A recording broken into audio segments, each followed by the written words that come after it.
Meanwhile, India and Japan have agreed to conduct joint military drills involving their air forces. India's Defence Minister Rajnath Singh also invited the Japanese industries to invest in India's defence sector. And these developments have come as part of the 2+2 meeting between the two nations. The Japanese officials have said that apart from the military drills and the defence investments, Japan and India are also discussing joint development of unmanned ground vehicle technology. India's Defence Minister Rajnath Singh and the Foreign Minister S. Jaishankar met with their Japanese counterparts in Tokyo today. India and Japan are pursuing what India's External Affairs Ministry has dubbed as a special strategic and global partnership. They come amidst the 70th year of diplomatic relations between the two nations.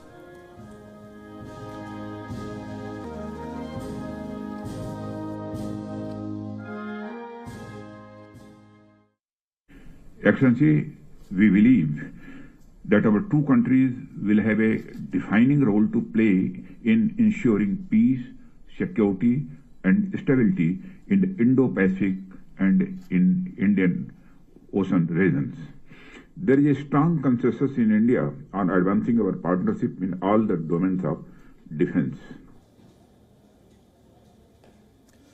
After an initial meeting of just the defence ministers, the foreign ministers of both the countries have joined them for another round of talks. And India's External Affairs Minister S. Jaishankar made the following opening remarks before the beginning of the talks. Our dialogue today holds special significance. I look forward to our discussions, which I am confident will lay the foundation for closer cooperation between India and Japan in the area of security and foreign affairs. Thank you. The agreements on joint drill and defence sector investments came as a result of the talks. Now, the focus of the 2+2 dialogue is on ways to further expand the bilateral cooperation in the areas of defence and security, besides taking stock of the developments in the Indo-Pacific. The 2+2 dialogue with Japan was initiated in 2019, and India has been ramping up its strategic ties with its key partners in the backdrop of the geopolitical turmoil, largely triggered by the Ukraine crisis. China's aggressive posturing in the Indo-Pacific and also the escalating tensions between Beijing and Taipei in the Taiwan Strait. The Singh will meet with Japan's Prime Minister Fumio Kishida later during the visit. He'll also be attending a community event organized by the Embassy of India in Tokyo and interact with the Indian diaspora in Japan. And WION's principal diplomatic correspondent Siddhant Sibbal, who's been tracking this story pretty closely for us, has sent us this report from New Delhi. Listen in.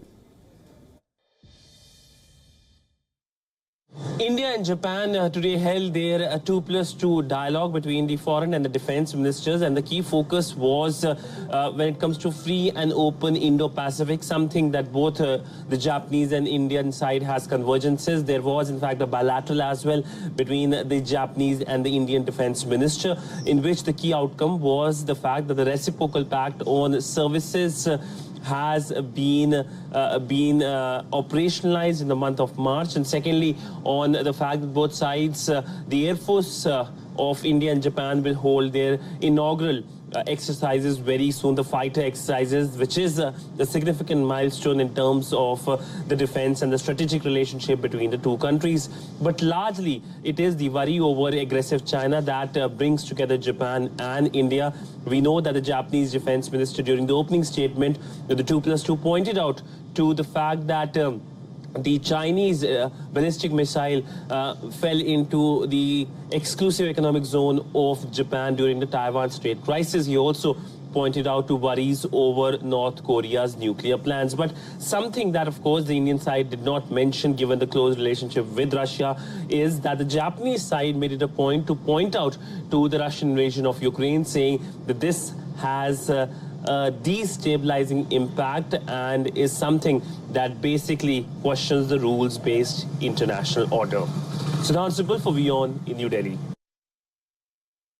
All right, so this, of course, is a crucial 2+2 meeting that has in fact taken place between the defense and the foreign ministers of India and Japan.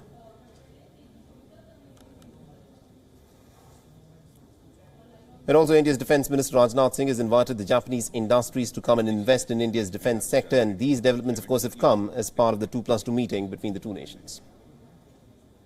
Has provided guidance for the 2+2 meeting today. I'm confident that our deliberations in turn will contribute to the further intensification and development of our partnership. Thank you. 石原外務大臣、ありがとうございました。以上をもちまして共同記者発表。